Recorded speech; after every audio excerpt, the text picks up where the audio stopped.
What I want to talk about is some ideas I've been having quite a while about what modern physics, basically Einstein's theory of relativity and also quantum theory, have to say about the nature of light itself, and how light seems more fundamental than space-time, matter, and energy, and how what we know about light, the little we know about light, seems very similar to what we call consciousness.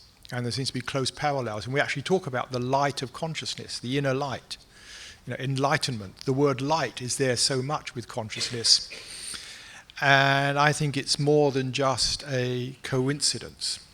So that's what I want to talk about today, really about what we're seeing about light from the physics point of view. I want to start off with the theory of relativity and a quick, brief explanation of that. Einstein's theory of relativity. Because it's actually very simple. We think it's very complex. It's actually very simple what he did. Before Einstein, there was Galileo had his theory of relativity, principle of relativity. It was called Galileo's principle of relativity. And what Galileo realized way back then was that, as he put it, if you're traveling along in a carriage with the curtains closed and it was a smooth road, there was nothing you could do in the carriage to determine how fast you were moving. If you dropped a ball onto the floor, it would bounce up right where it was. It didn't bounce back at the back of the carriage. And we see the same thing in planes. You're traveling along in a plane at 400, 500 miles an hour. You drop a ball, it doesn't slam into the back of the cabin. The laws of physics in the plane are exactly the same. The ball bounces off the floor and comes up. And this is what Galileo said. The laws of physics should be the same however fast you're moving. And so you can't use the laws of physics to work out how fast you're moving if you can't see outside. So that it's all relative. And that was well-established thing in physics. Then along came Maxwell, James Clerk Maxwell, the end of the 19th century, 1870s, who developed Maxwell's equations, most of which you've heard of, which were basically these equations of electromagnetism. He showed that electricity and magnetism were the same, came under the same equations, but these equations showed that electromagnetic waves would travel at the speed of light. And so he realized that light was an electromagnetic wave. And this, out of these equations came this value, for the speed of light. We didn't actually say what the value was, but it came out that light would have a definite value.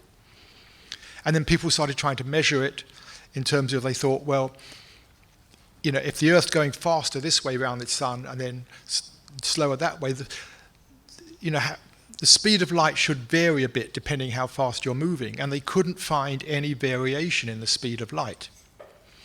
And this was perplexing. And Einstein's brilliance was to say, but wait, the laws of physics should include the laws of light. We've been excluding light from the laws of physics. So you shouldn't be able to measure the speed of light should be the same. If Maxwell's equations predict a constant value for the speed of light, then the speed of light should be the same however fast you're moving. So if you're moving in a plane and you measure the speed of light in a plane, should be exactly the same as if you measured on the ground. Or if you're traveling 90% the speed of light, it should be exactly the same. And that was it was almost like an obvious thing to do, but no one had thought of doing that. And when you put that into the equations, then the weird thing happened. If you put in that the speed of light would always be experienced to be the same, however fast you are moving, time and space weren't fixed. And that was the big shock, that time and space weren't fixed. So if you were, what we measure the speed of light to be is 186,000 miles per second. And we measured it, and we get it fairly, getting slightly more accurate each time. And so what Einstein was saying, however fast you're moving, even if you're traveling at 90% the speed of light, you would still measure the speed of light to be the same, which is, it's counterintuitive. If you're driving along in a car and another car passes you going 10 miles an hour. You're doing 50 miles an hour, a car passes you at 60 miles an hour. The speed of the car relative to you is 10 miles per hour, simple arithmetic. It's different with light. If light passes you, you're standing still, it goes 186,000 miles an hour, you're traveling thousands of miles per second, light still passes you at 186,000 miles an hour. And this has now been tested and shown to be right. But space and time change. So what happens is that the faster you go, the shorter your measurements of space, and the slower your clocks go. And this again has been borne out with experiment now. They've flown clocks around the planet and they come back slightly slow. And it's only a sort of billionth of a second, but they do come back slow. So, if you're on a light beam traveling through this room at something like, it turns out about 80%, 87% the speed of light, you would measure the distance you traveled to be not whatever this is, say, 30 feet, you would measure it as 15 feet. But you would measure the time it took you to cross that distance to be half the time. So the speed of light would actually be the same. So, this was interesting and everybody sort of found this fascinating and it turned out to be true by experiment. But the wrinkle in all this is that if you were to actually travel at the speed of light, then distance would contract to zero and time would stand still. Clocks would slow to nothing.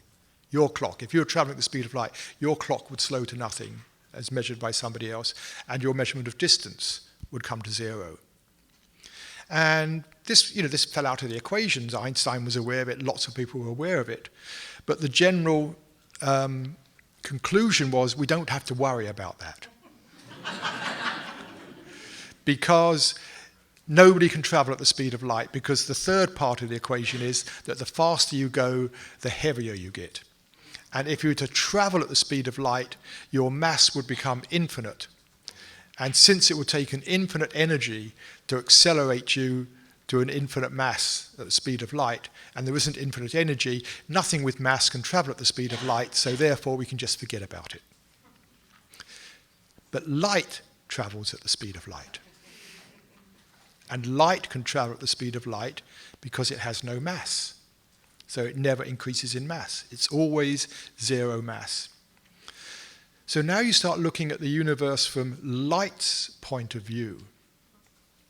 From light's point of view, there is no distance. There is no time. Light lives in the eternal now, but there is no time. There is no passing of time. It doesn't travel anywhere. And what you could say is, therefore, the light doesn't need to be a wave or a particle. We sort of think, is light a wave or is it a particle? Sometimes behave as one, sometimes as another, because we imagine it traveling across space. From its point of view, it doesn't go anywhere. So if it doesn't go anywhere, from its point of view, it doesn't need to be a wave or a particle. It just is what it is. And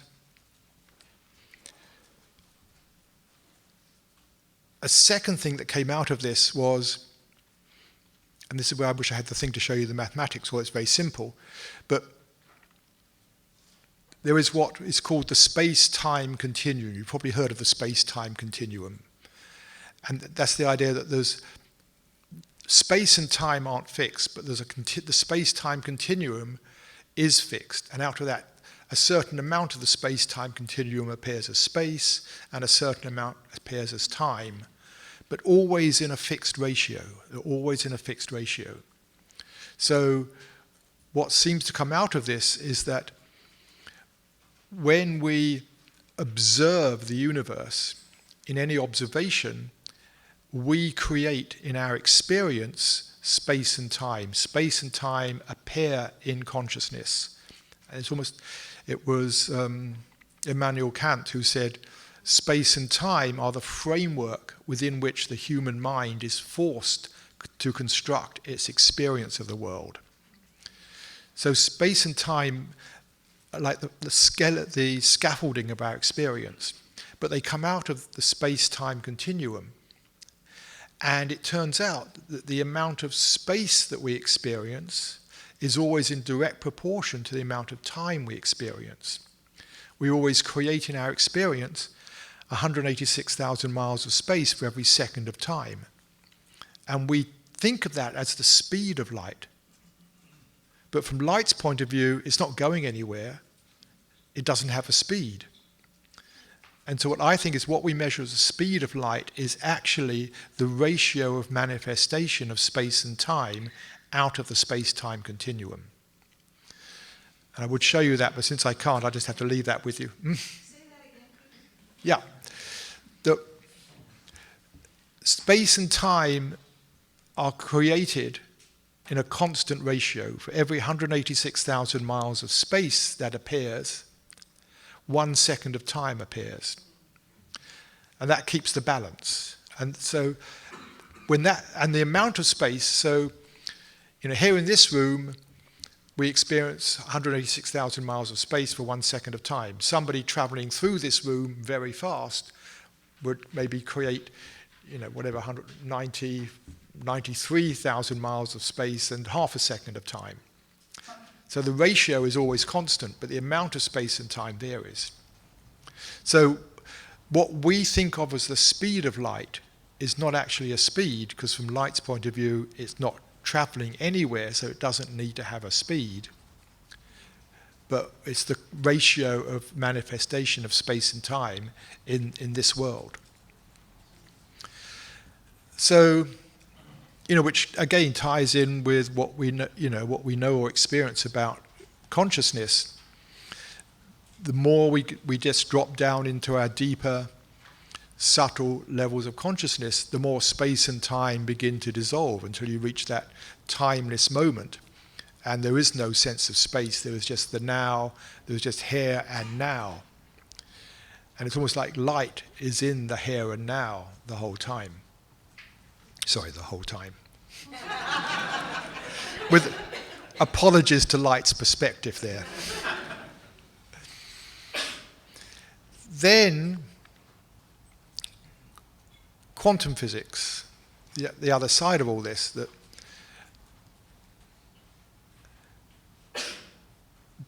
what Max Planck saw, in fact Einstein played an important role in the arising of quantum physics. He showed that light was photons, that light was particles. A photon is a particle of light. What Max Planck showed was that energy always comes in discrete amounts, units of energy. Well, it's not quite that, and I'll explain why, but you can't keep subdividing things, and that's what he called a quantum. A quantum is the smallest amount of energy that can be transferred. So a photon is a quantum. A photon is one single unit of light energy. But the important thing here, and this is the bit that people miss, is the quantum isn't a quantum of energy. It's talked about as a quantum of energy, but it's not. It's actually a quantum of action, what's called action in physics, which is not something we learn about at school much. You may have heard of the principle of least action. Action, we know about momentum, energy, force. If you're doing, physics at high school, you learn about all these things. Action is another one of these, like force or energy. And the best way to describe action is, if I throw a ball across this room, there's a certain amount of action involved, which depends upon how heavy the ball is, how far it goes, how long it takes. There's a certain amount of action. If you double the mass of the ball, there's twice the action involved. If it's traveling for twice as long, there's twice the action involved. If it travels half the distance, there's half the action involved. So action is a measurement. It's that sort of thing. That's what it's a measure of. It's things moving, transferring energy. And the quantum, what is constant about the quantum is every single quantum in the universe is exactly the same unit of action. It's the same unit of action. It's not the energy of a quantum can vary enormously. It depends upon its frequency. but the action is always the same. And it turns out that every interaction above the atomic level, every interaction in the universe above the atomic level is mediated by electromagnetic forces, which means involves the transfer of photons, which means it involves the transfer of identical units of action. So every interaction in the universe involves the transfer of identical units of action. So that's the real quantum, is the quantum of action, and it's a tiny, tiny, tiny number. But this to me is fascinating, because it's like light.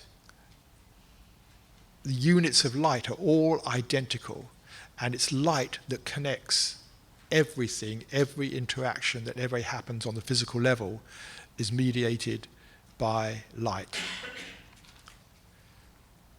And so, from light's point of view, there is no space, there is no time.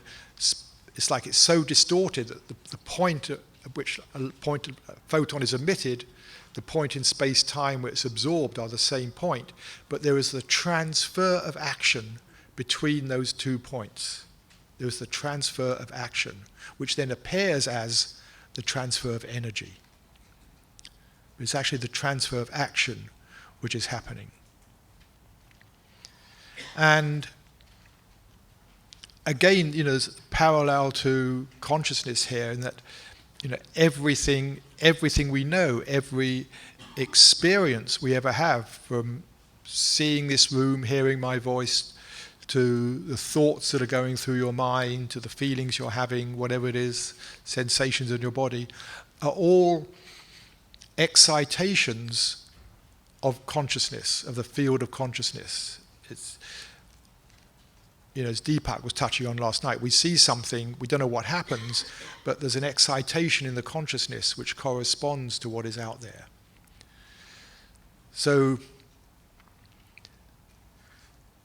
just as light is connecting everything through that interaction, the consciousness in which everything is experienced is exactly the same field. As we were saying earlier today, the essence is never touched really by the form it takes, by the excitation that happens. The essence remains the same. And the analogy there that's often used is waves on an ocean.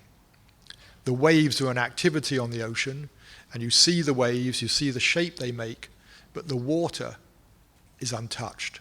The water is still water. Water doesn't change because a wave passes through it. The waterness of the water remains the water. Even in a storm, the water is still just water.